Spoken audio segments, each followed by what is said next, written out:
All right. It looks like our numbers have stabilized, so we'll go ahead and get started. Welcome to today's CNCF webinar, Serverless Operations. I'm Caitlin Arnard, Marketing Manager at CNCF, and I'd like to thank you all for joining us today. I'd also like to welcome today's presenter, Soam Vasani, creator of Fission.io, which is an open source serverless framework.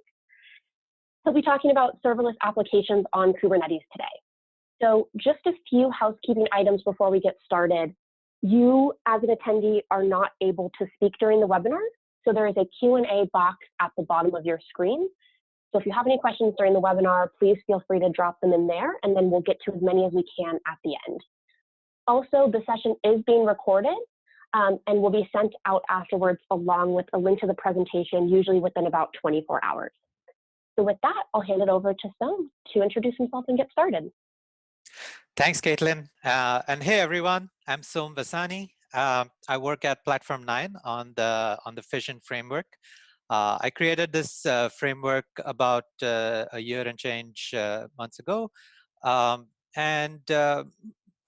Most of this talk is not really specific to Fission. We've thought a lot about how serverless and FaaS affects operations and how it is affected by DevOps, both technically and organizationally. And we're going to talk about that today. So a really quick intro to what Fission itself is. It's an open source Kubernetes native serverless function or FaaS framework.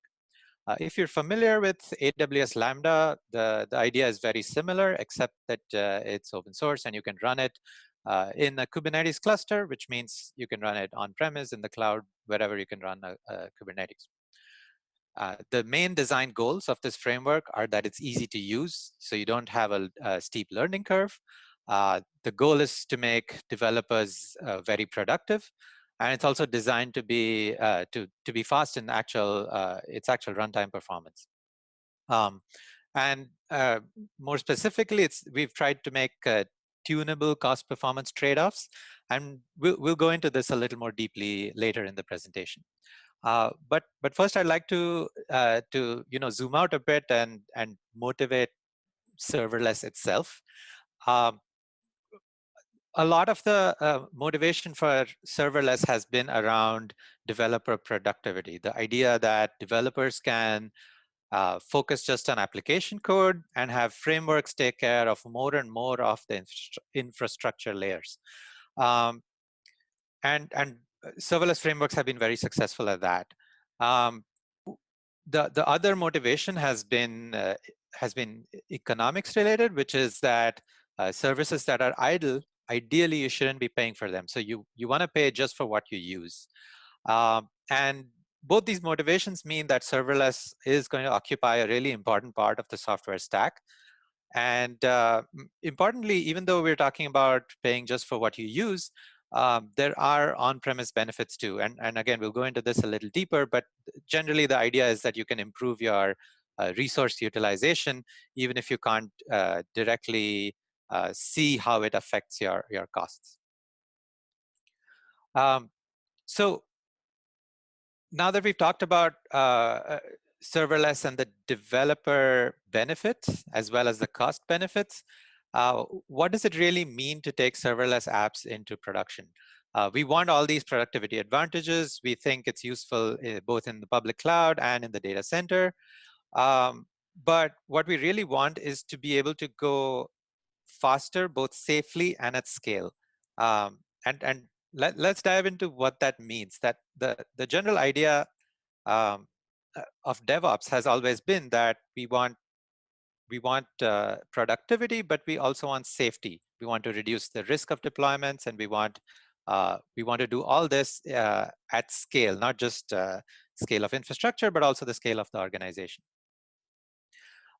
So there are various versions of this pipeline, but in general, any organization has a pipeline through which changes go from the developer's environment all the way to the end user.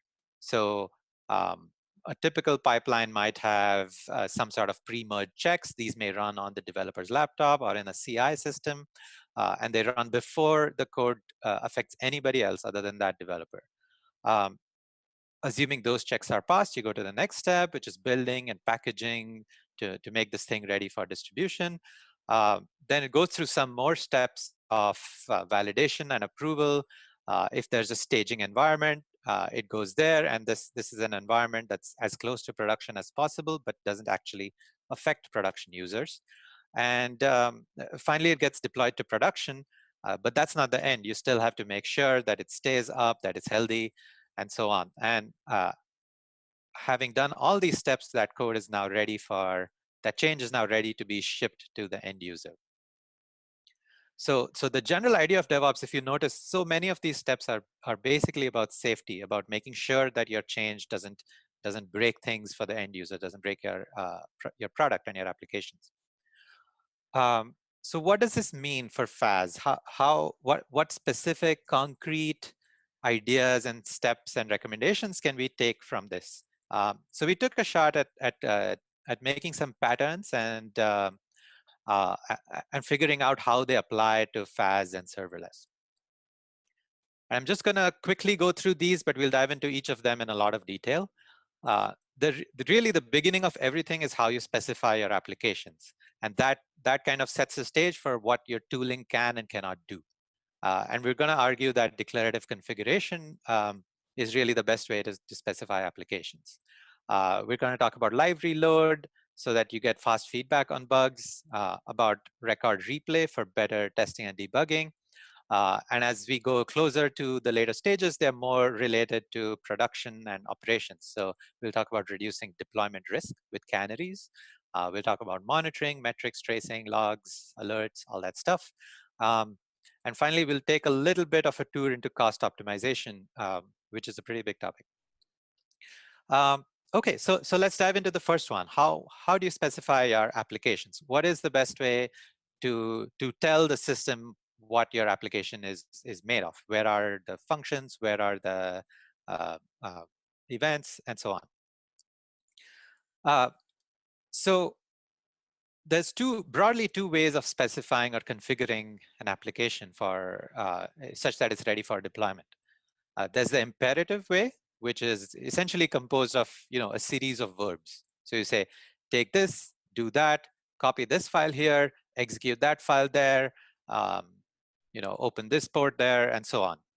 And these are very imperative steps. They're essentially like, if you imagine using something like Ansible or even a bash script that does a deployment, those things are typically imperative. By contrast, the other way to do this is to use declarative configurations. And here you don't really say how to do a thing. You just say what the end state should be. So you say, ensure that this file exists on this server or in this cluster, or ensure that this resource exists over here, ensure that it's up, ensure that there's so-and-so number of replicas, ensure that it's healthy, and things like that.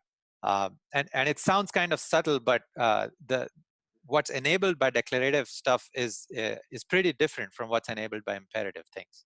And this general difference between imperative and declarative applies to how you specify where your source is, how you package it, how you configure it, how you deploy it, the whole pipeline of deploying and specifying an application.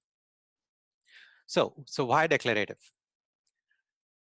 First of all, if you've specified your app declaratively, you have, without actually deploying it, you have a way to, you can have tools that actually understand something about the configuration. And this allows you to do validation. So for example, suppose you write a function that depends on some other service, and you can specify that in your configuration. Then your validator can actually check that the config is kind of consistent, right? That the function, whatever the function references, actually exists somewhere else in that same configuration. So you can look at the configuration as a whole, as either one app or even a set of apps, and you can look for consistency within that set. And this is really powerful because you can find bugs before you even hit a single cluster. Now that you have valid config, you can do one-click deploys using the tool that can understand that declarative configuration. And this is powerful because the person doing the deploy doesn't have to know anything about the internals of the application. We'll dive into this a lot more. But the other thing about declarative config is that because it doesn't say how to actually reach the end state, the tooling is free to figure out how to do that. And that means it can work both on a clean slate, but also on a somewhat messy state that may be existing. So for example, you've installed version 1 of your system, and you've applied it using a declarative config, and you want to do an upgrade, and you've done some arbitrary set of changes. You've added some stuff, you've removed some stuff, you've changed other things. All you have to do is the same thing that you did for the initial deploy, and the tooling can figure out what the state of the cluster is and what your desired state is, and reconcile all of the differences. Now, the other benefits are around how you can actually use the artifact of the configuration itself. In other words, your configs can live in a Git repo or in whatever version control system you're using. So you can version everything, and this actually has benefits other than versioning itself. So first of all, it lets you collaborate between various teams that are responsible for the config. So maybe developers are responsible for some parts, operations folks are responsible for others, and they can all collaborate in one version control system. Everyone's changes are visible to everyone else. And if you make sure that your cluster, for example, is deployed automatically from this repository, then you can also use this repository as a sort of knowledge base for what your cluster's state is, or should be at least. If your cluster ever deviates from that state, you can simply apply this configuration again to the cluster. So you can do all these little automations that map the repository to the cluster. And again, we'll talk about that a little more in detail when we do the demo. A nice benefit of versioning is obviously rollback. So let's say you go through all these steps, but you finally find that something went wrong. Your new version breaks in some unique way in production. There's no major loss here, because you can always just roll back to a previous version and use the automation that deploys from this repository to make sure the cluster also rolls back to the previous version. So you version your application and your configs, especially if you version them in the same repo, then that makes rollback really easy. And this general idea has been called GitOps, where you map a cluster to a repo and you get all these nice benefits. Another little benefit, and we'll go into this in the demo also, is that once you've specified your configuration declaratively, again, the tooling is free to optimize how exactly the deploys are done. So in any kind of developer situation where you want really fast feedback, you can just have tools that watch files on your local file system and let you live test. So you update a function's code, and it updates immediately in a cluster. And it can be an actual real cluster. So if it depends on other services in Kubernetes, you can just test your function just like that. So I'd like to go a little deeper into how Fission itself does declarative config. Kubernetes has a concept called custom resources, and these are essentially a sort of arbitrary extension mechanism for the Kubernetes API, and it lets you use the Kubernetes patterns on any other resources. So Fission resources such as functions, environments, which are the containers that run those functions, and triggers, which bind the external events into function invocations. All of these things are specified as Kubernetes custom resources. And just like any other Kubernetes resource, like a deployment or a service, they can be stored as YAML or JSON files, stored on disk, version controlled, and so on. So you get all of these benefits by using Kubernetes custom resources. Now, the thing about these YAML and JSON files is that nobody really wants to write them from scratch. Their syntax tends to grow. The amount of learning you have to do tends to only increase. even if you have good defaults, you sometimes have to fill out quite a bit of boilerplate. Anyone familiar with Kubernetes YAMLs is familiar with this pain. You're typically copy pasting a lot, but that's a little error prone. So with Fission, what we did is we have tools that create the initial configuration and dump it in a tree. And then all you have to do is kind of make small edits to the YAML instead of writing it from scratch. And also, besides the custom resources, use the same kind of declarative idea for specifying packaging, for specifying where your application source code lives and how it's packaged and uploaded and built and so on. So once you have these specifications in Fission, Fission has two tools that let you work with these specs. One is the validator. It checks for consistency, so it checks for missing references, or it checks for unused things, and it also checks for common errors like invalid characters in a name, things that aren't good practices, and so on. And it gives you a handy sort of error messages that you can go and fix in your YAML before you've actually deployed it. Once you're happy with the state of your config, you can actually apply it, and you can do this to any Kubernetes cluster. So whether it's Minikube on your laptop or your production cluster, you use the same command to deploy your application, and that's apply your specifications. So this goes through all the steps. It packages your source code, it uploads this to the cluster. Depending on the language, there may be a build pipeline, and it also creates, upgrades, or deletes as necessary the Kubernetes resources, the functions, environments, triggers, and so on. So we're going to go through each of these patterns and just demo all of them in sequence at the end. So I'd like to talk a little bit about live reload. Live reload is familiar in some domains to developers, especially web development. And this is a really pleasant kind of developer experience.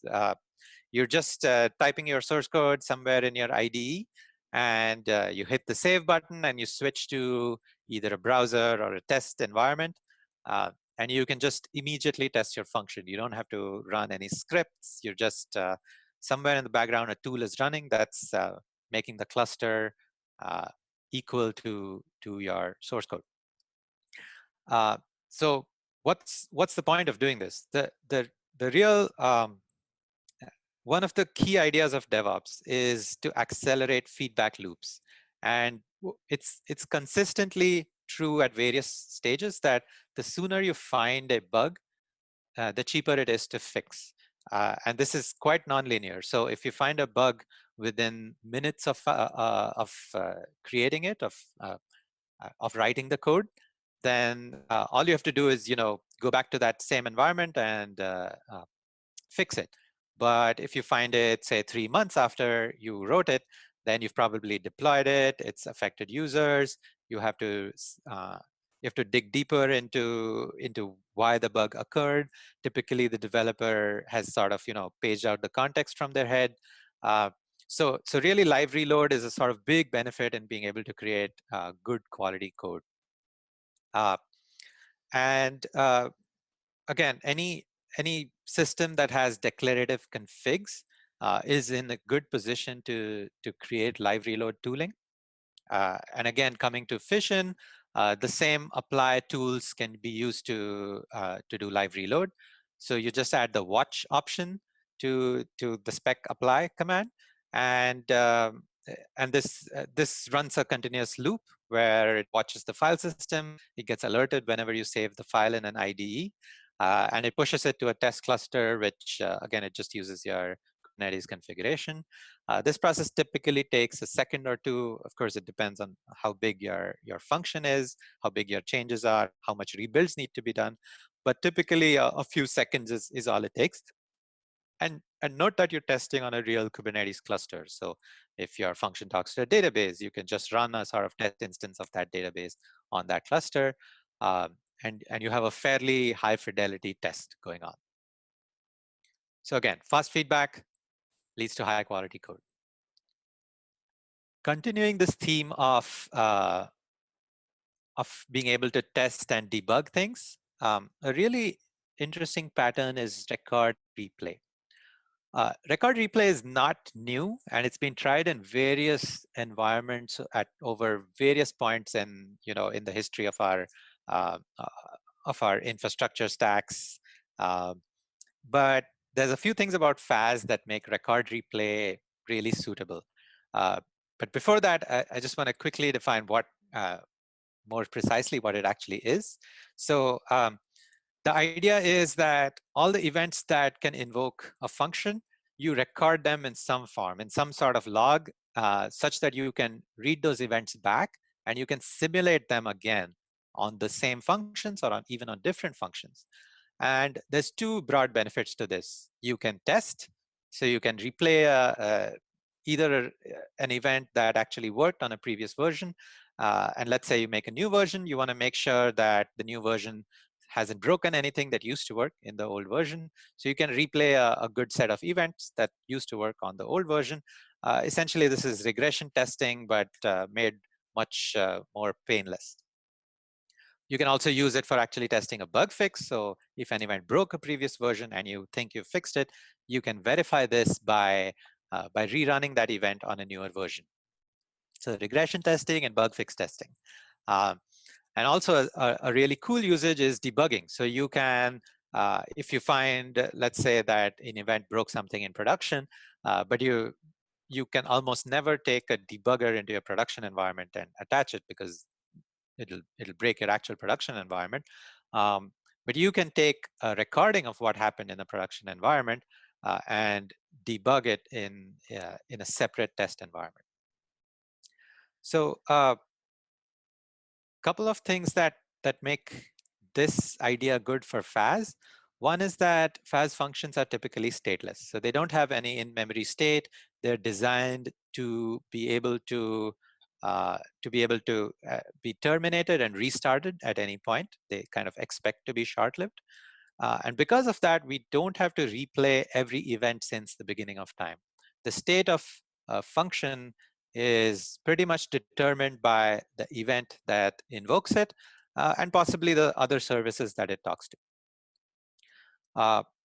And the other thing is that FaaS functions are short-lived. So if your debugging strategy involved going into an instance of a function after something bad has happened and poking around at some state and trying to figure out what went wrong in the function, that doesn't work well because the FaaS framework may have killed that function already. So there may be nothing left to inspect.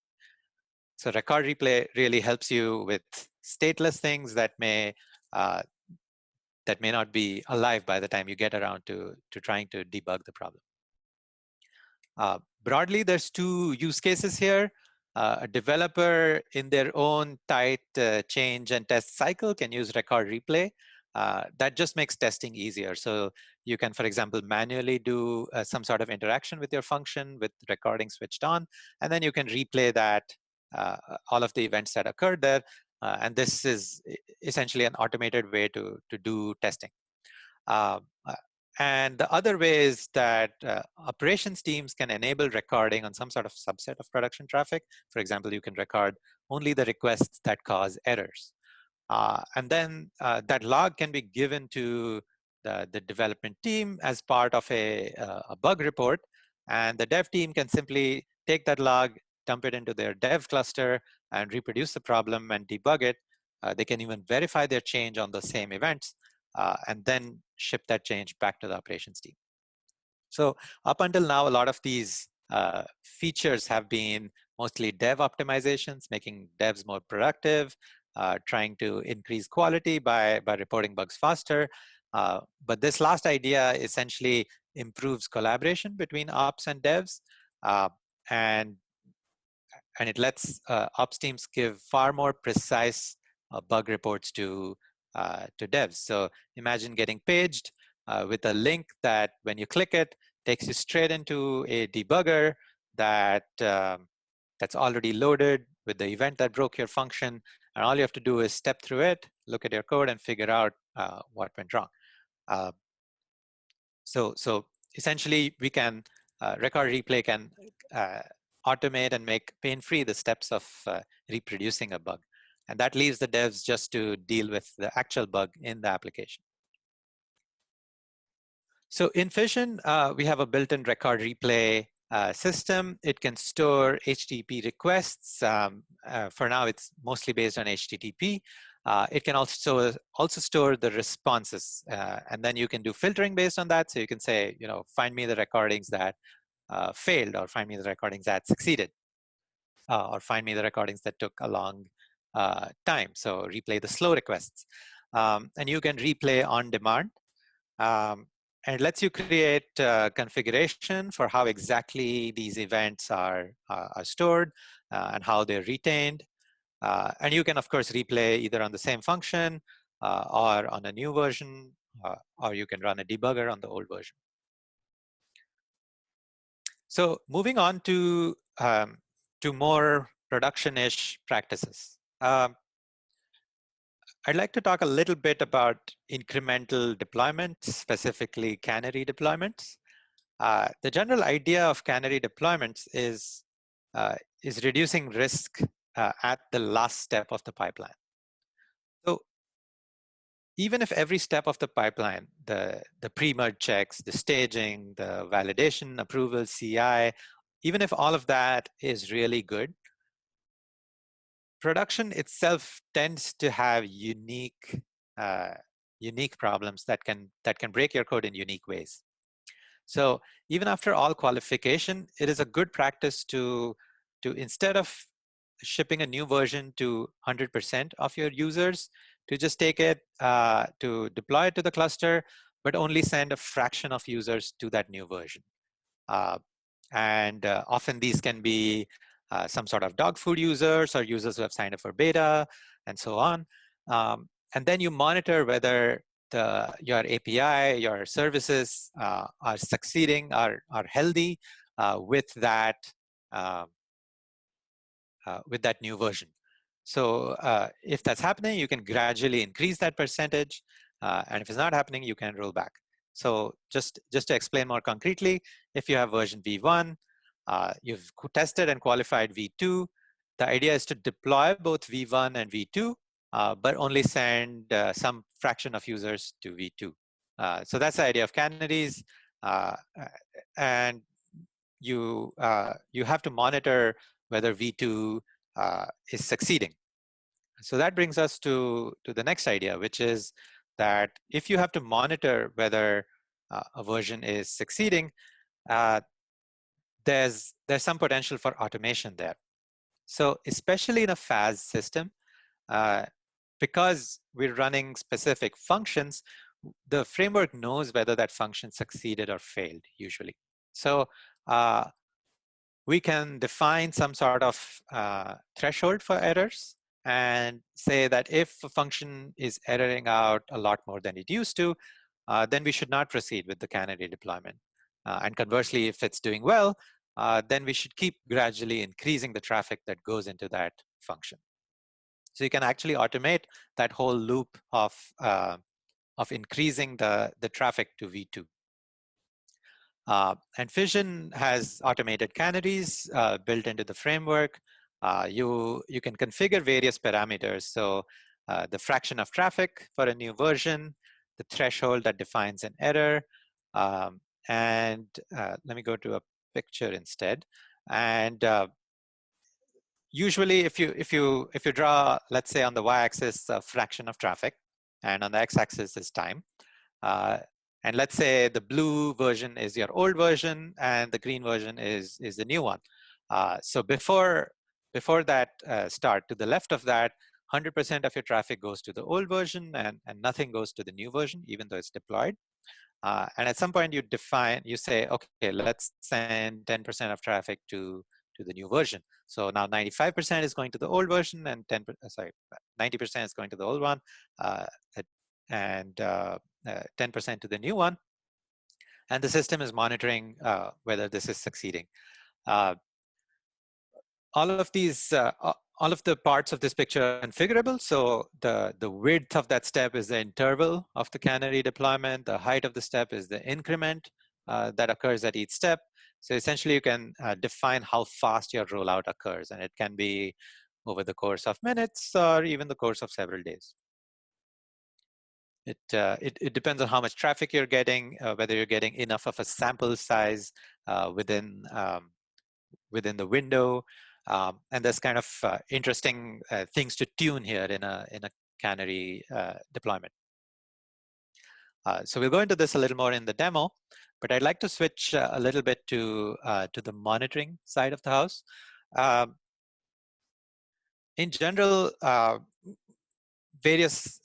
any kind of production environment has a need for people to be able to understand the system's performance, where it's going wrong, and this is a really deep topic, monitoring in general. We can talk about logs, metrics, alerts, tracing, observability in general, but I'd like to focus on just 2 or 3 things and how they can help serverless. The first one is log aggregation. This one is essential to serverless systems because functions are short-lived. So if a function just logs to some sort of local storage, that storage is likely to have disappeared by the time a developer or an operations person tries to look at those logs. So you need to take these logs and ship them somewhere. There's good open source tools for this. Fluentd is really common in the Kubernetes world. It has integrations that that can ship logs to almost every commonly used log aggregation system. Elastic is a popular open source stack for shipping logs into. And Fission integrates with Fluentd and configures it such that Fluentd is shipping out your logs from your function. So you don't really have to worry about the function going away. You can always access its logs. Metrics are, again, there's a variety of tools here, but the open source Prometheus system is great. Again, it's in heavy production use on various Kubernetes deployments. And it also has Alert Manager, which lets you define complex rules for what kinds of metrics should lead to what kinds of alerts. There's open tracing, and Jaeger is an open source implementation of the open tracing standard. And tracing is really nice in serverless systems because there's so many pieces there's so many moving parts that you want to be able to see how a request flowed through your system and where it cost more time. So I'm not going too deep into each of these, but just to talk quickly about metrics, we already talked about log aggregation. Fission tracks various things about a function. Since it routes requests into your function, it knows how long that request took. It knows whether that request succeeded or failed. So your function itself does not have to write any kind of Prometheus integration. It's built into Fission itself. And if you install Prometheus in the same cluster as Fission, it finds the cluster, it finds the Fission deployment using annotations, and it just stores all these metrics. So you can keep track of your function runtimes, the actual rate of function calls, which errors are most likely and common, and so on. And of course, you can build dashboards with Grafana and use Alert Manager to page yourself if something goes wrong. I'm going to dive a little bit into the topic of cost optimization. The general idea is that almost every system has cost performance trade-offs. In the public cloud, serverless systems like Lambda let you pay exactly for what you use, typically billed in some sort of sub-second intervals. But you pay a premium for this elasticity. The trade-offs get worse as your usage gets higher. So if you have a batch job that takes hours or even days or weeks to run, the pricing on systems like Lambda gets a little bit worse than the pricing on things like EC2. Now, in the on-premise world, you still care about CPU and memory utilization, even though you aren't directly measuring it as operational expense. So resources used should be proportional to actual demand, so that anything else that needs those resources can actually get at them. So we're not going to do a big treatise on cost optimization in the public and private cloud. But in general, if you can pull off clever use of reserved instances, and the equivalents on other clouds, you can gain a lot of cost savings. If your workloads can fit Spot instances on AWS or preemptible instances on Google, you can also yield big savings, but this tends to be a little tricky because workloads uh, actually need to be able to tolerate very short-lived instances. But FaaS systems are a great fit for this. So Spot and preemptible instances are both cheaper and a good fit for FaaS systems. In general, you always want to carefully configure your resource limits of whatever you're running in a cluster, whether it's public or private. And that allows auto scaling to be more efficient. So schedulers can actually plan placement more correctly when your resource limits are accurate. And if you have auto scaling on the cluster itself, then you can actually grow the cluster and the utilization within the cluster as demand grows. And this lets you actually map your operational expenses to resource usage. I want to dive a little bit deeper into one specific cost optimization, which is really important in the serverless world. And that's the one that makes idle services free. So if a service has 0 usage, let's say every weekend, or if it's used very intermittently, then we don't want to be paying even a small constant fee for that service. Conversely, we want that service to be able to start quickly and be available whenever there is demand for it. So these are conflicting requirements. We want idle to be free, but we want low latency whenever demand actually arises. So this is the cold start problem. In Fission, we solve this cold start problem with a pool of containers that are already running on the cluster. There's lots of configurable and tunable bits here. I'm just going to point at the documentation in the end, but essentially there's a lot of tuning that can be done here, and you can move between points on the cost performance trade-off. So you can have functions that don't use the pool at all and have a high latency to start up, or you can use functions that are always running, where you do pay a certain constant cost even if the function is idle, but there's very low latency even if you have very bursty usage. And that kind of thing is useful when you have much higher latency demands and you don't particularly care about the cost of those functions. But most people will be somewhere in the middle, and you can use the pool to load functions on the order of tens or hundreds of milliseconds into this pool.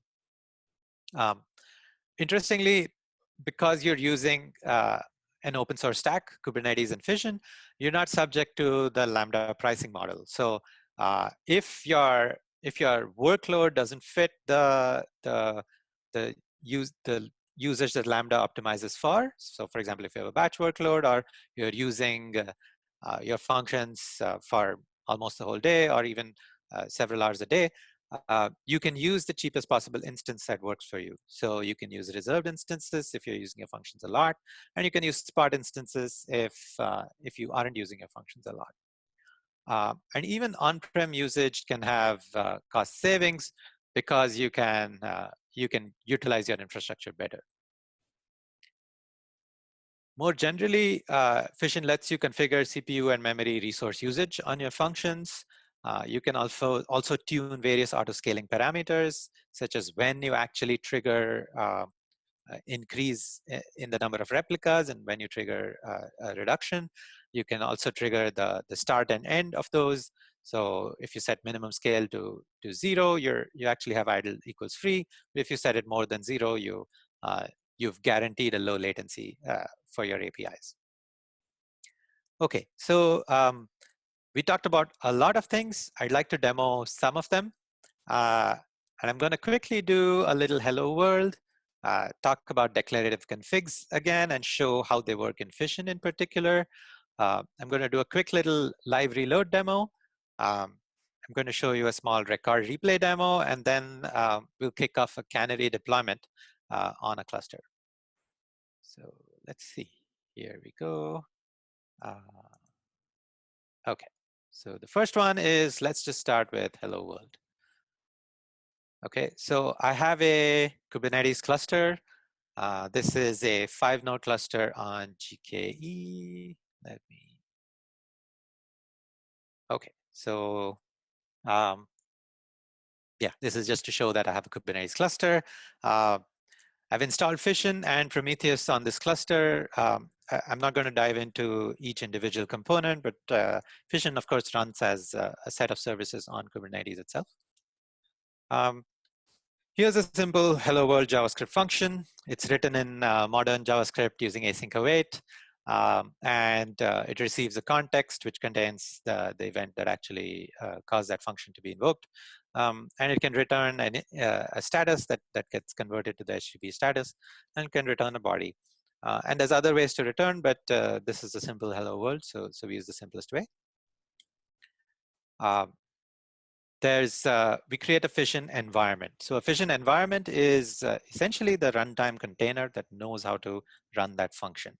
All of the components in Fission are language agnostic, except the environments, which each of which is specific to a certain language. So this one failed because I had already pre-created it. And its pods have been running for a while on the Kubernetes cluster. These pods are idle. They haven't loaded the function yet. They're just waiting for a function to be loaded. So they're already running, they're deployed, they have an IP address. This is what gives us the cold start optimization. So now we've created the function. We've still not given a pod to it. We've just really just uploaded it and created a custom resource on Kubernetes for this function. Let's create a route. This essentially says when you do a GET request on the /hello path to the Fission router service, you invoke the function hello. So let's actually run the function. And so I'm running the function a few times. The first time it takes about half a second. The second time it takes about 150 milliseconds. And this isn't a statistical test. There's some variability here. But typically, the first one is where you incur the cold start overhead, and subsequent requests are just hitting a cached function. And so typically, the difference between these two is your cold start overhead. There's better ways to measure this using Prometheus, but this is just hello world. Okay. So if you notice here, we created functions using an imperative model. We said, create this function, upload this source code. And in fact, if the function had already existed, that would have failed. So this isn't a very automation-friendly style. This is more suited to learning and experimenting. But it's really, it's a really sort of user-friendly way to create a function. So how do we combine these two and keep that ease of use, but also become more automation friendly?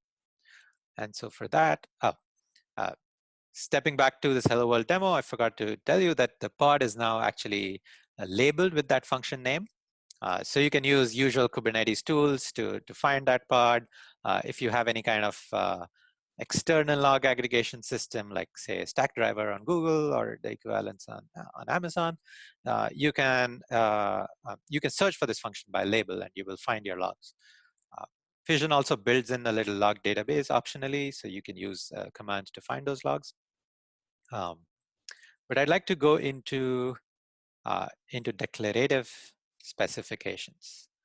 So I'm just gonna blitz through some of the demo here, so we get time for Q&A. So we do the same thing, except that we pass a spec option. So this does not affect the cluster in any way, but it's the same command that you ran to create your function. This time the function is in Go, so I can show you how builds work. This is the YAML. You don't really need to understand it unless, for example, you want to change execution and auto-scaling parameters, but most users can get away without really understanding most of that YAML. So now we actually apply that function. Note that we got a little warning because we did not specify the environment in the same specification. So we get a little consistency warning saying, hey, this is not a good practice. If you want your application to be fully self-contained, then your environment should also be specified in this configuration. And if you're doing something more production ready, you probably want to make sure you get rid of all these warnings by doing what they suggest. Here we see the build has actually succeeded. So we can actually invoke that function. It's just a hello world. All of the demos in this little demo today are hello world. So yeah, Fission function test is really the same as curl. It just invokes the function and gives you the result back. It has a little bit of dev friendliness tricks like giving you logs automatically if something breaks. So and I'm just going to demo live reload here. So you can simply provide the watch option to the same apply command. And let me just find my editor here. So I don't know if you can see my editor, but so I just edited this file. The tooling notices various things. I'm going to kill that, and then I'm going to just invoke the function manually again to show that it actually worked. Let's hope it actually works. Okay, so you notice that I changed the source code there. I did not manually invoke any kind of build. Simply, the live reload system noticed that the file changed. It invoked the build. The build is part of the built-in Fission Go environment, which I had pre-created and already exists on this framework. So sorry, on this deployment. So there's a Go, Node.js, Python all already set up on this environment, and that's what allowed the function to be built. So that's live reload. I'm gonna move on from here to record replay. Again, I'm trying to make sure we have time for questions. Let's see. So this is again a really simple demo that this time we're in Python. And it's a function that takes a query parameter and says hello. So you can imagine it as the target of a form that asks you your name. So we create that function, set up a root, and now we enable recording for this function. So this is just a simple recorder. It records every single event that invokes that function. So now I provide an argument to that function. So I'm saying name equals world, and that essentially is hello world again. So you can actually view your recording here, and you can replay that recording. So this is the recording. It actually tells you that it was a get, that I ran the function hi, that was a 200 OK. This is the HTTP trigger that caused the invocation of that function. So everything is recorded. The response is also recorded, but isn't shown here. And we can simply replay that request by request ID. So this is a simple demo. The replay is replayed on the same function, but you can also just modify the function and replay it. And then you can use that for regression testing or debugging.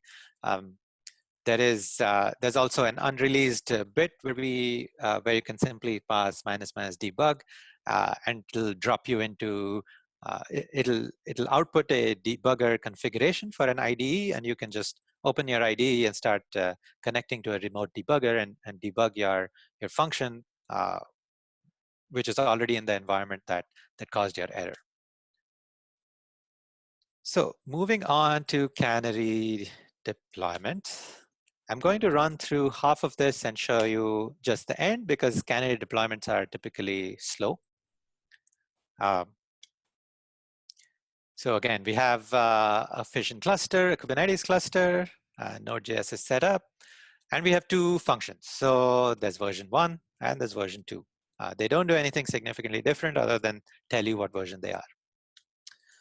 So this is the interesting part. We create a root, which to the outside world looks just like any other root, a GET request to a certain URL, except that we define two functions, not one, and we give them weights. So V2 gets weight 0, and V1 gets weight 100. So these are proportional.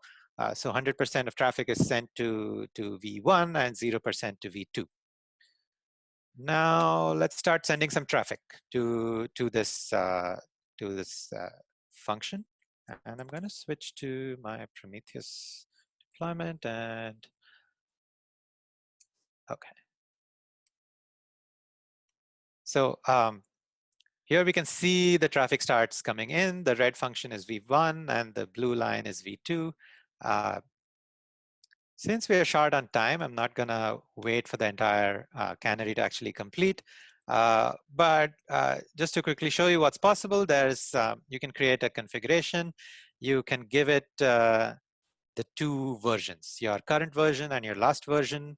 You can specify what route to actually update. And you can specify the speed at which that switchover should happen. So this is saying that every 30 seconds, 10% of traffic should be sent to V2.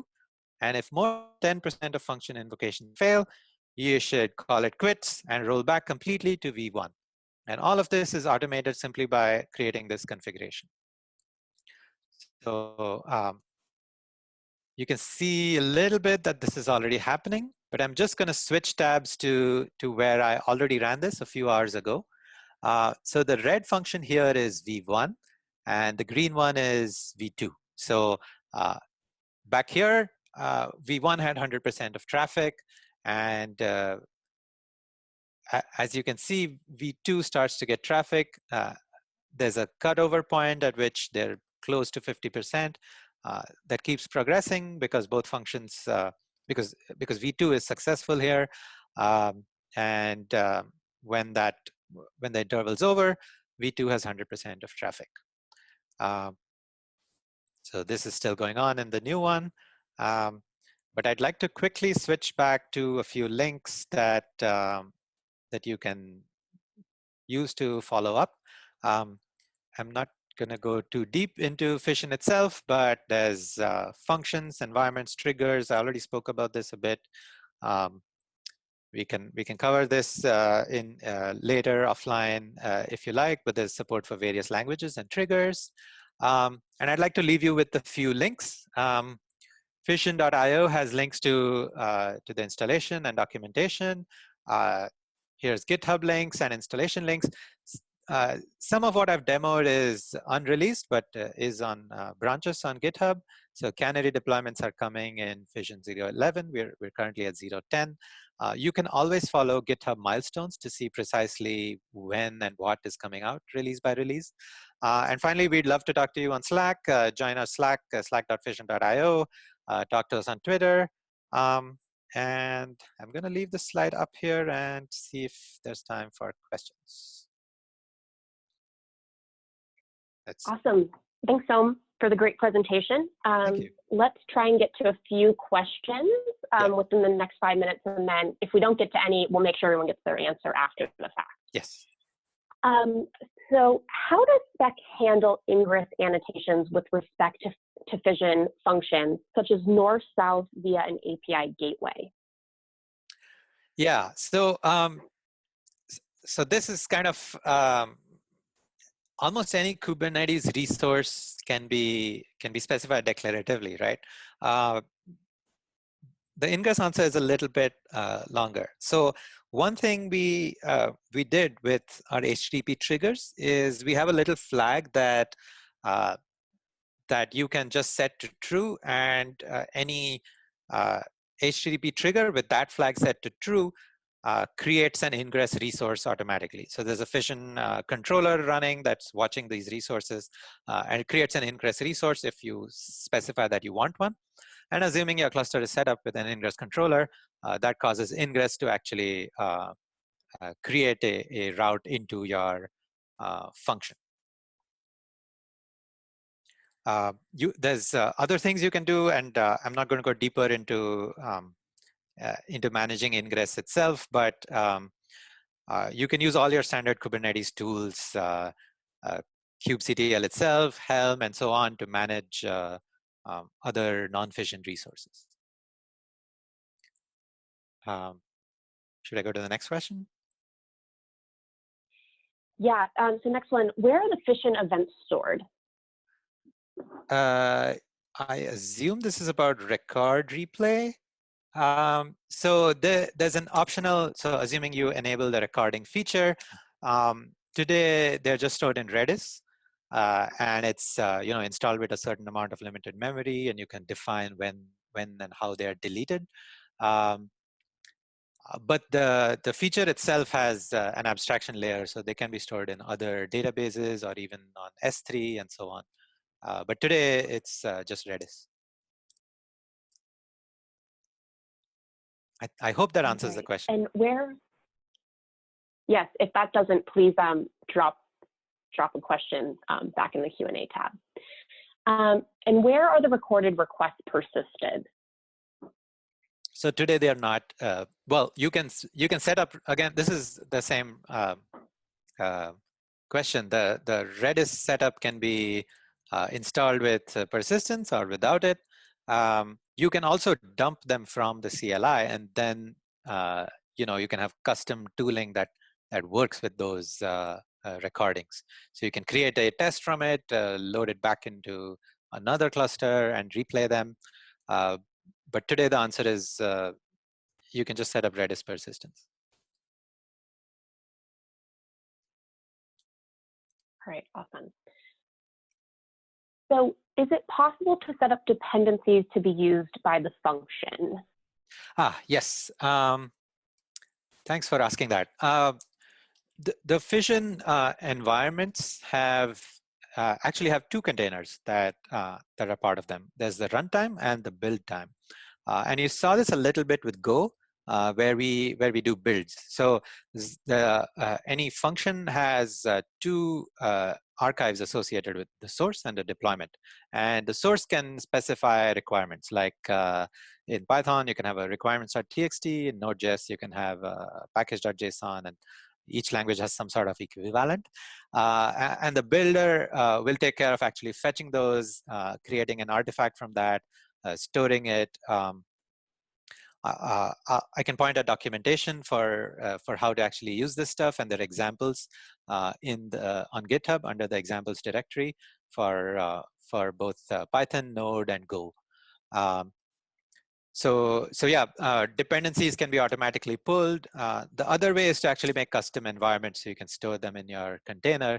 And this tends to be a kind of niche use case, like if you have some sort of binary that isn't present in the repositories of those languages.